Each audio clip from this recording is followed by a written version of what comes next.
आज हम डिस्कस करेंगे क्लास 6 साइंस का चैप्टर नंबर 6 जिसका नाम है मटेरियल्स अराउंड अस। इस चैप्टर में हम ये जानेंगे कि हम डेली अपने आसपास जिन ऑब्जेक्ट्स को देखते हैं वे ऑब्जेक्ट्स किस मटेरियल से बने होते हैं।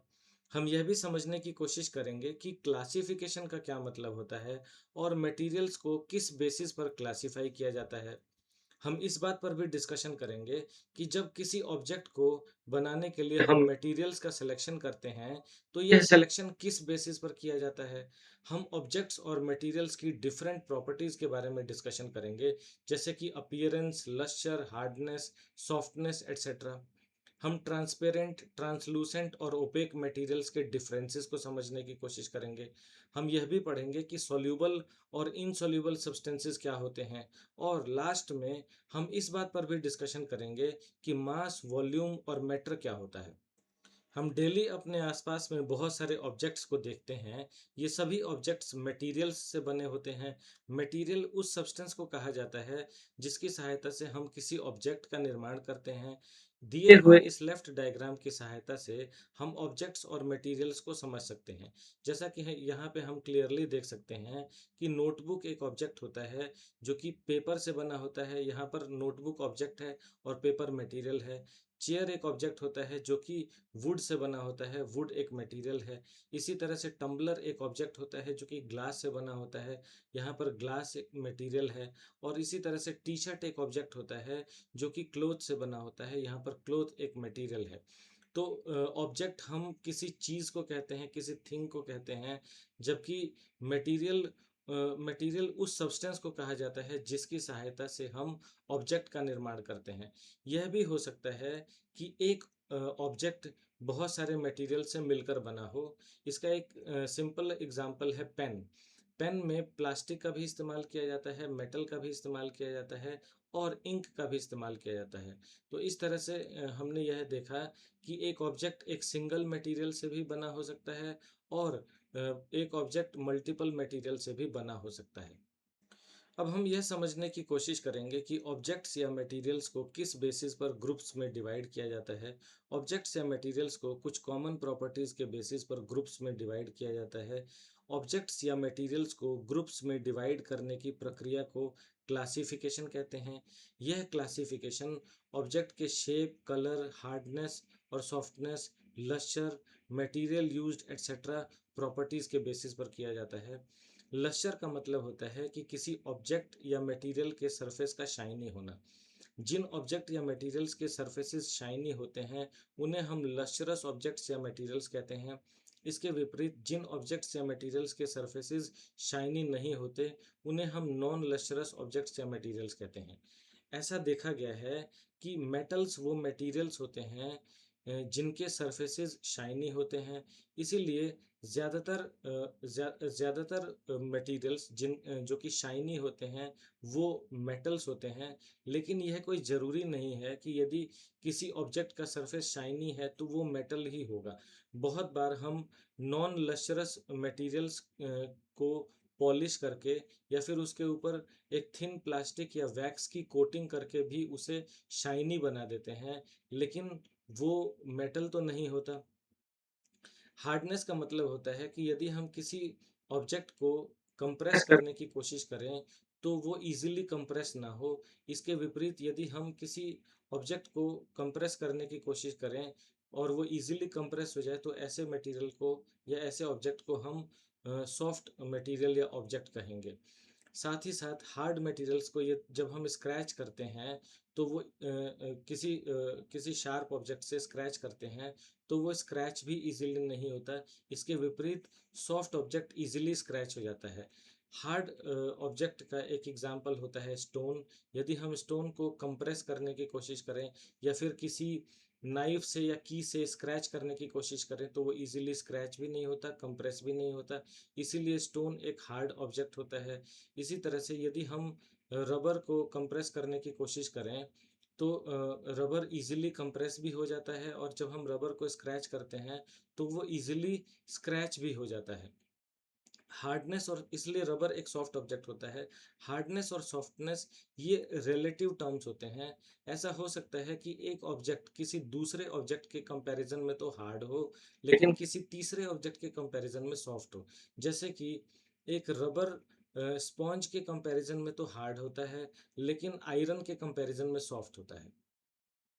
जैसा कि हमने अभी डिस्कस किया था कि हम ऑब्जेक्ट्स या मटेरियल्स को उनकी प्रॉपर्टीज़ के बेसिस पर डिफरेंट ग्रुप्स में डिवाइड करते हैं।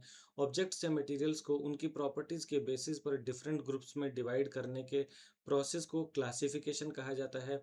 अब हम यह समझने की कोशिश करेंगे कि क्लासिफिकेशन ऑफ ऑब्जेक्ट्स किया ही क्यों जाता है। जब हम ऑब्जेक्ट्स को डिफरेंट ग्रुप्स में क्लासीफाई कर देते हैं, तो उन्हें स्टडी करना आसान हो जाता है। साथ ही साथ यह समझना भी आसान हो जाता है कि डिफरेंट ग्रुप्स ऑफ ऑब्जेक्ट्स में क्या सिमिलैरिटीज़ हैं और क्या डिफरेंसेस हैं। हम क्लासिफिकेशन का इस्तेमाल घरों में भी करते हैं, शॉप्स पे भी करते हैं और लेबोरेटरीज में भी करते हैं। जब हम किचन में यूटेंसिल्स को ऑर्गेनाइज करते हैं, तो हम यह ध्यान रखते हैं कि एक तरह के यूटेंसिल्स को एक जगह पर रखा जाता है। जैसे कि चम्मचों को एक जगह पर रखा जाता है, ग्लासेस को एक जगह पर रखा जाता है, कटोरियों को एक जगह पर रखा जाता है। जब हम इस तरह से यूटेंसिल्स को ऑर्गेनाइज करते हैं, तो उन्हें मैनेज करना आसान होता है। इसी तरह से एक ग्रोसरी शॉप पर जो शॉपकीपर होता है, वो स्पाइसेस को एक तरफ रखता है, पल्सेस को एक तरफ रखता है और सीरियल्स को एक तरफ रखता है। ऐसे ऑर्गेनाइज करने से, ऐसे इस तरह से ऑब्जेक्ट्स को डिफरेंट ग्रुप्स में डिवाइड करके ऑर्गेनाइज करने पर चीज़ों को मैनेज करना आसान होता है। इसी तरह से लेबोरेटरी में भी केमिकल्स को डिफरेंट ग्रुप्स में डिवाइड कर दिया जाता है और फिर अलग अलग ग्रुप्स को अलग अलग जगह पर रखा जाता है। इस तरह से चीज़ों को मैनेज करना आसान होता है। जब हम ऑब्जेक्ट्स को क्लासिफाई करते हैं, तो हम यह भी नोटिस करते हैं कि एक ऑब्जेक्ट ऐसा ज़रूरी नहीं है कि किसी सिंगल मटेरियल से ही बना हो, बल्कि ऐसा भी होता है कि एक ऑब्जेक्ट बहुत सारे मटेरियल से बना हुआ हो। जैसा कि हमने पेन का एग्जांपल पहले भी डिस्कस किया था कि पेन बनाने के लिए हम प्लास्टिक का भी इस्तेमाल करते हैं, इंक का भी इस्तेमाल करते हैं और मेटल का भी इस्तेमाल करते हैं। तो यहाँ पर हमने देखा कि एक सिंगल ऑब्जेक्ट बहुत सारे मटेरियल्स का बना भी हो सकता है और बहुत बार यह भी देखा जाता है कि एक ही मटेरियल का इस्तेमाल करके बहुत तरह के ऑब्जेक्ट्स बनाए जाते हैं। जैसे कि वुड का इस्तेमाल करके चेयर भी बनाई जाती है, टेबल भी बनाई जाती है और वुड का इस्तेमाल करके पेंसिल भी बनाई जाती है। तो इस तरह से हम यह नोटिस करते हैं कि जब हम ऑब्जेक्ट्स को क्लासिफाई कर देते हैं डिफरेंट ग्रुप्स में, तो उन्हें स्टडी करना आसान हो जाता है और यही क्लासिफिकेशन का मेन ऑब्जेक्टिव होता है। यहाँ पर हम यह समझने की कोशिश करेंगे कि जब हम किसी ऑब्जेक्ट को बनाते हैं, तो उसके लिए जिन मटेरियल्स को चूज़ करते हैं, उनको चूज़ करने का क्या बेसिस होता है, मतलब कि उन मटेरियल्स को किस बेसिस पर चूज़ किया जाता है। जब भी हम किसी ऑब्जेक्ट का निर्माण करते हैं, तो उसके लिए जब मटेरियल्स को सेलेक्ट करते हैं, तो वो इस बात पर डिपेंड करता है कि उस मटेरियल की प्रॉपर्टीज़ क्या हैं और उस ऑब्जेक्ट को बनाने का पर्पस क्या है।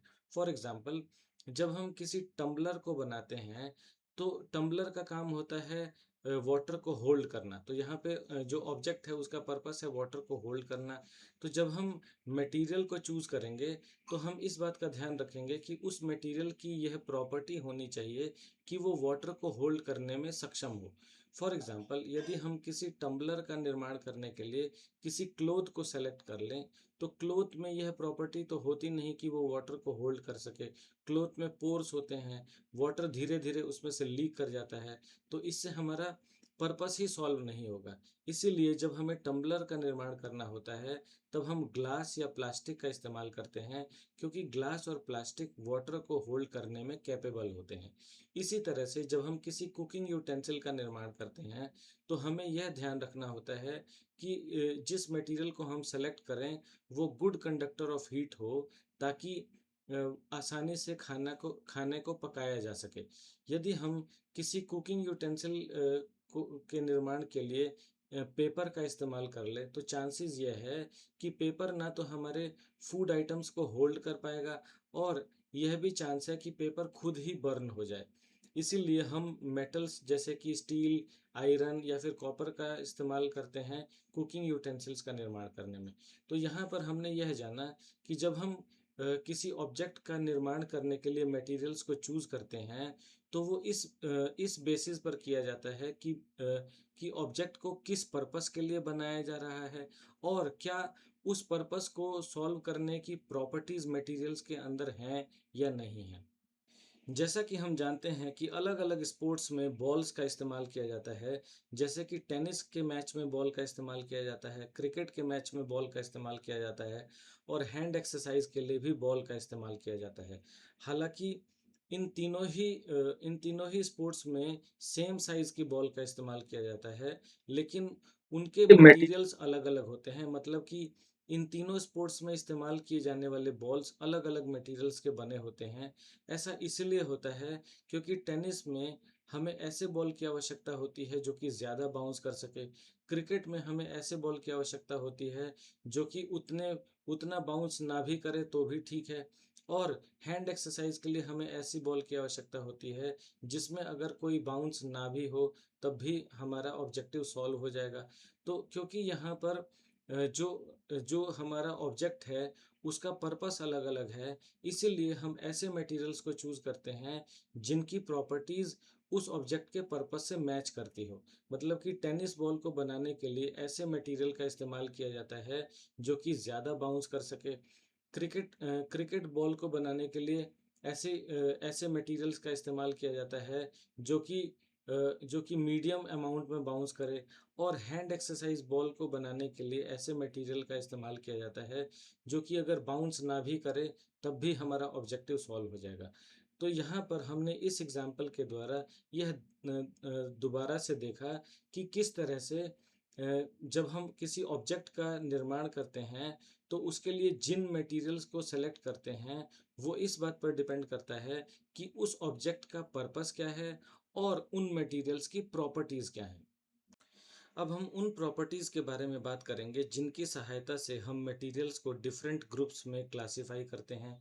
ये प्रॉपर्टीज़ हैं appearance, hardness and softness, transparency, solubility in water, mass and volume. अब हम एक-एक करके इन प्रॉपर्टीज़ को डिस्कस करेंगे। यदि हम बहुत सारे मटेरियल्स को देखें तो यह नोटिस करेंगे कि मटेरियल्स की अपीयरेंस एक दूसरे से अलग होती है। जैसे कि आयरन, कॉपर और एल्यूमिनियम की जो अपीयरेंस होती है वो एक मेटेलिक अपीयरेंस होती है जो कि वुड से काफ़ी अलग होती है। मतलब कि वुड की अपीयरेंस आयरन, कॉपर और एल्यूमिनियम से काफ़ी अलग होती है। इसी तरह से मटेरियल्स के कलर, टेक्सचर और शाइनिंग में भी फ़र्क होता है। वे मटेरियल्स जिनका सरफेस शाइनी होता है उन्हें हम लश्रस मटेरियल्स कहते हैं। इनके एग्जांपल्स हैं iron, copper, zinc, aluminium, gold etcetera. इसके विपरीत वे मटेरियल्स जिनका सरफेस शाइनी नहीं होता उन्हें हम नॉन लश्रस मटेरियल्स कहते हैं, जैसे कि paper, would, rubber, jute etcetera. ज़्यादातर यह देखा गया है कि जो मेटल्स होते हैं उनका सरफेस शाइनी होता है, लेकिन इसका मतलब यह नहीं है कि हर वो ऑब्जेक्ट या मटेरियल जिसका सरफेस शाइनी होगा वो एक मेटल ही होगा। एग्जाम्पल के तौर पर डायमंड का सरफेस काफ़ी शाइनी होता है, लेकिन डायमंड एक मेटल नहीं होता बल्कि वो एक नॉन मेटल होता है। तो इसलिए यहाँ पर हम यह समझ सकते हैं कि हर वो मटेरियल जो शाइन करता है यह ज़रूरी नहीं है कि वो एक मेटल होगा, लेकिन सभी मेटल्स के सरफेसेस शाइनी होते हैं। यदि हम डिफरेंट मटेरियल्स को अपने फिंगर्स के बीच में कंप्रेस करने की कोशिश करें या फिर स्क्रैच करने की कोशिश करें तो यह नोटिस करते हैं कि कुछ मटेरियल्स तो हमारे फिंगर्स के बीच में इजीली कंप्रेस हो जाते हैं या फिर इजीली स्क्रैच हो जाते हैं। इसके विपरीत कुछ दूसरे मटेरियल्स बहुत ही डिफ़िकल्टी से कंप्रेस होते हैं या फिर बहुत ही डिफ़िकल्टी से स्क्रैच हो पाते हैं। ऐसे मटेरियल्स जो कि इजीली कंप्रेस हो जाते हैं या फिर जिन्हें इजीली स्क्रैच किया जा सकता है उन्हें हम सॉफ्ट मटेरियल्स कहते हैं। सॉफ्ट मटेरियल्स के एग्जांपल्स हैं स्पॉन्ज, इरेजर एटसेट्रा। इसके विपरीत ऐसे मटेरियल्स जो कि बहुत ही डिफ़िकल्टी से कंप्रेस हो पाते हैं या फिर उन्हें स्क्रैच करना भी डिफ़िकल्ट होता है, ऐसे मटेरियल्स को हम हार्ड मटेरियल्स कहते हैं। इसके एग्जांपल्स हैं स्टोन और आयरन एटसेट्रा। यहाँ पर एक बात नोट करने वाली यह है कि जो हार्डनेस या सॉफ्टनेस होती है मटेरियल की, वो एक रिलेटिव टर्म होता है। इसका मतलब ये है कि कोई एक मटेरियल किसी दूसरे मटेरियल के कंपैरिजन में तो हार्ड हो सकता है, लेकिन किसी तीसरे मटेरियल के कंपैरिजन में सॉफ्ट हो सकता है। जैसे कि इरेज़र जो होता है, वो एक स्पॉन्ज के कंपैरिजन में तो हार्ड होता है, लेकिन आयरन के कंपैरिजन में सॉफ्ट होता है। अब हम यह समझने की कोशिश करेंगे कि ट्रांसपेरेंट मटेरियल्स किन्हें कहते हैं। वे मटेरियल्स जिनके द्वारा हम उनके दूसरी तरफ मौजूद ऑब्जेक्ट्स को क्लियरली देख सकते हैं, ऐसे मटेरियल्स को हम ट्रांसपेरेंट मटेरियल्स कहते हैं। ट्रांसपेरेंट मटेरियल्स के एग्जांपल्स हैं glass, water, air, cellophane, paper etcetera. हम क्योंकि ग्लास के एक तरफ खड़े होकर के उसके दूसरी तरफ मौजूद ऑब्जेक्ट्स को बहुत ही क्लियरली देख सकते हैं, मतलब कि ग्लास के अंदर से उन ऑब्जेक्ट्स को क्लियरली देख सकते हैं, इसीलिए ग्लास को ट्रांसपेरेंट मटेरियल कहा जाता है। इसी तरह से जितने भी ट्रांसपेरेंट मटेरियल्स होते हैं, उनके थ्रू हम उसके दूसरी तरफ मौजूद ऑब्जेक्ट्स को बहुत ही क्लियरली देख सकते हैं, और यही ट्रांसपेरेंट मटेरियल्स की प्रॉपर्टी होती है। ट्रांसलूसेंट मटेरियल्स हम उन मटेरियल्स को कहते हैं जिनके थ्रू हम उसके दूसरी तरफ मौजूद ऑब्जेक्ट्स को देख तो सकते हैं, परंतु क्लियरली नहीं देख सकते। ट्रांसलूसेंट मटेरियल्स के एग्जांपल्स हैं frosted glass, butter paper etcetera. Frosted glass के थ्रू हम उसके दूसरी तरफ मौजूद ऑब्जेक्ट को देख तो सकते हैं, परंतु वह हमें क्लियरली दिखाई नहीं देता, इसीलिए फ्रॉस्टेड ग्लास ट्रांसलूसेंट मटेरियल का एक एग्जाम्पल होता है। इसी तरह से बटर पेपर के थ्रू भी हम उसके दूसरी तरफ मौजूद ऑब्जेक्ट को देख तो सकते हैं, परंतु उसे क्लियरली नहीं देख सकते, इसीलिए बटर पेपर भी ट्रांसलूसेंट मटेरियल का एक एग्जाम्पल होता है। इसके विपरीत ओपेक मटेरियल्स उन मटेरियल्स को कहते हैं जिनके थ्रू हम उसके दूसरी तरफ मौजूद ऑब्जेक्ट्स को देख नहीं सकते। ओपेक मटेरियल्स के एग्जांपल्स हैं वुड, कार्डबोर्ड, मेटल्स एटसेट्रा। अब क्योंकि हम वुड के एक तरफ खड़े होकर के उसकी दूसरी तरफ मौजूद ऑब्जेक्ट्स को देख नहीं सकते, इसलिए वुड एक ओपेक मटेरियल होता है। यह बात कार्डबोर्ड और मेटल के लिए भी सही है, क्योंकि हम उनकी दूसरी तरफ मौजूद क्योंकि हम उनके एक तरफ खड़े होकर के उनकी दूसरी तरफ मौजूद ऑब्जेक्ट्स को देख नहीं सकते, इसलिए कार्डबोर्ड और मेटल्स भी ओपेक मटेरियल्स के ही एग्जाम्पल्स होते हैं। सॉल्यूबल मटेरियल्स हम उन मटेरियल्स को कहते हैं जो कि वाटर में डिसॉल्व हो जाते हैं। सॉल्यूबल मटेरियल्स के एग्जांपल्स हैं शुगर, सॉल्ट एटसेट्रा। इसके विपरीत इनसॉल्यूबल मटेरियल्स उन मटेरियल्स को कहते हैं जो कि वाटर में डिसॉल्व नहीं हो पाते। इनसॉल्यूबल मटेरियल्स के एग्जांपल्स हैं sand, chalk powder, sawdust etcetera. कुछ लिक्विड्स वाटर के साथ कंप्लीटली मिक्स्ड हो जाते हैं, इन्हें हम सॉल्यूबल लिक्विड्स कहते हैं, जैसे कि विनेगर। इसके विपरीत कुछ ऐसे भी लिक्विड्स होते हैं जो वाटर के साथ कंप्लीटली मिक्स नहीं होते, बल्कि सेपरेट लेयर्स फॉर्म कर देते हैं, जैसे कि ऑयल। जब हम ऑयल को वाटर के साथ मिक्स करते हैं और उन्हें मिक्स करने के बाद यदि हम उसे थोड़ी देर के लिए छोड़ दें, उस मिक्सचर को थोड़ी देर के लिए छोड़ दें, तो यह नोटिस करेंगे कि ऑयल वाटर के ऊपर एक सेपरेट लेयर फॉर्म कर देती है। इसी तरह से कुछ गैसेस वाटर में कंप्लीटली डिसॉल्व हो जाते हैं, जबकि कुछ गैसेस ऐसे होते हैं जो वाटर में डिसॉल्व नहीं हो पाते। ऑक्सीजन वाटर में डिसॉल्व हो जाता है, और डिसॉल्व्ड ऑक्सीजन वाटर में मौजूद एक्वेटिक प्लांट्स और एनिमल्स की लाइफ के लिए इम्पोर्टेंट होता है। जैसा कि हमने पहले भी डिस्कस किया था कि शुगर और सॉल्ट वाटर में सॉल्यूबल होते हैं। जब हम शुगर और सॉल्ट को वाटर में डिसॉल्व करते हैं तो ओआरएस बन जाता है। ओआरएस का मतलब होता है ओरल रिहाइड्रेशन सॉल्यूशन। कुछ बीमारियों जैसे कि डायरिया या फिर कुछ दूसरी बीमारियों में भी बॉडी में डिहाइड्रेशन हो जाती है, तब ओआरएस की आवश्यकता होती है हमारी बॉडी को हाइड्रेट करने के लिए। ओआरएस मार्केट में इजीली अवेलेबल होता है।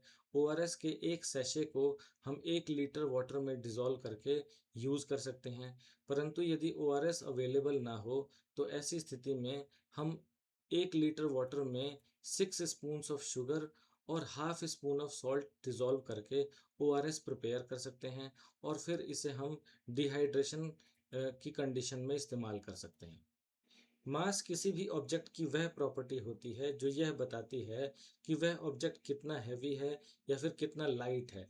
जिस ऑब्जेक्ट का मास ज़्यादा होता है वो ऑब्जेक्ट हैवी होता है, और जिस ऑब्जेक्ट का मास कम होता है वो ऑब्जेक्ट लाइट होता है। मास को मेजर करने के लिए हम बैलेंस का इस्तेमाल करते हैं। मास के यूनिट्स होते हैं ग्राम, जिसे स्मॉल जी से रिप्रेजेंट किया जाता है, और किलोग्राम, जिसे स्मॉल के स्मॉल जी यानी कि केजी से रिप्रेजेंट किया जाता है। सभी ऑब्जेक्ट्स कुछ न कुछ स्पेस ऑक्यूपाई करते हैं। किसी भी ऑब्जेक्ट के द्वारा ऑक्यूपाई किए गए स्पेस को उस ऑब्जेक्ट का वॉल्यूम कहा जाता है। वॉल्यूम का यूनिट होता है लीटर या फिर मिलीलीटर। जैसा कि हम यह देखते हैं कि कुछ वाटर बॉटल्स पे 200 ml लिखा होता है, कुछ पे 500 ml लिखा होता है, और कुछ पर 1 लीटर लिखा होता है। जिस वाटर बॉटल पे 200 ml लिखा होता है, इसका मतलब यह होता है कि उस वाटर बॉटल के अंदर हम 200 ml वाटर को स्टोर कर सकते हैं। जिस वाटर बॉटल के ऊपर 500 ml लिखा होता है, इसका मतलब यह है कि उस वाटर बॉटल के अंदर हम 500 मिलीलीटर ऑफ वाटर स्टोर कर सकते हैं। और जिस बॉटल के ऊपर 1 लीटर लिखा हुआ है, इसका मतलब यह है कि उस वाटर बॉटल के अंदर हम 1 लीटर ऑफ वाटर को स्टोर कर सकते हैं। कोई भी चीज़ जिसका कि कुछ मास होता है और वह कुछ स्पेस ऑक्यूपाई करता है, उसे हम मैटर कहते हैं। मैटर के एग्जाम्पल्स हैं air, water, sand, pebbles, books, cups etcetera. अब क्योंकि हर ऑब्जेक्ट या फिर हर मटेरियल कुछ ना कुछ स्पेस ऑक्यूपाई करता है और उसका कुछ ना कुछ मास होता है, इसीलिए हर ऑब्जेक्ट या हर मटेरियल मैटर का ही एक एग्जाम्पल होता है। तो इस चैप्टर में हमने ये जाना कि ऑब्जेक्ट्स मटेरियल्स से बनते हैं। मटेरियल्स को उनकी प्रॉपर्टीज के बेसिस पर ग्रुप्स में डिवाइड किया जाता है। मटेरियल्स लश्रस भी होते हैं, नॉन लश्रस भी होते हैं, हार्ड भी होते हैं और सॉफ्ट भी होते हैं। कुछ मटेरियल्स ट्रांसपेरेंट होते हैं, कुछ मटेरियल्स ट्रांसलूसेंट होते हैं, जबकि कुछ मटेरियल्स ओपेक होते हैं। हमने यह भी जाना कि कुछ मटेरियल्स वाटर में कंप्लीटली डिसॉल्व हो जाते हैं, जबकि कुछ दूसरे मटेरियल्स वाटर में डिसॉल्व नहीं होते। हमने यह भी पढ़ा कि किसी भी ऑब्जेक्ट के द्वारा ऑक्यूपाई किए गए स्पेस को वॉल्यूम कहा जाता है। और लास्ट में हमने यह भी जाना कि किसी भी कोई भी चीज़ जो कि कुछ स्पेस ऑक्यूपाई करती है और उसका कुछ मास होता है, उसे हम मैटर कहते हैं। Thank you very much. Videos बनाने हैं, फिल्मोरा है ना।